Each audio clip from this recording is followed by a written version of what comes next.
Welcome to Kenton's videos. Enjoy the video. In this video, I will explain how to make delicious avocado roti.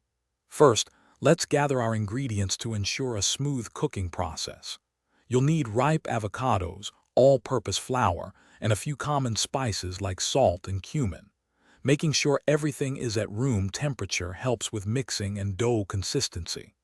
Precise measurements are key to achieving that perfect, pliable dough, so take your time with each ingredient. Now, let's get our hands dirty.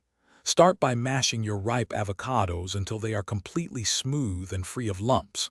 Next, combine this creamy avocado with your flour and spices in a large bowl, mixing until a shaggy dough forms. Then, transfer it to a clean surface and knead for 8 to 10 minutes. This develops the gluten, making your roti wonderfully soft and pliable. With your dough ready, it's time to shape and cook.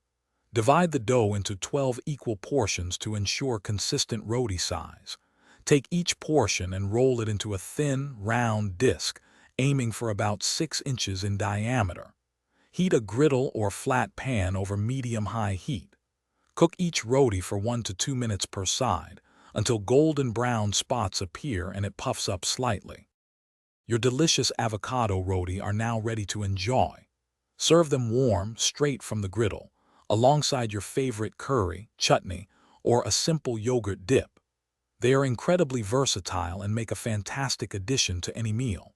If you have any leftovers, store them in an airtight container at room temperature for up to 3 days.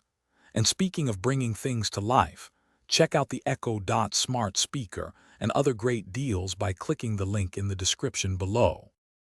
Thanks for watching. Consider subscribing if we helped you.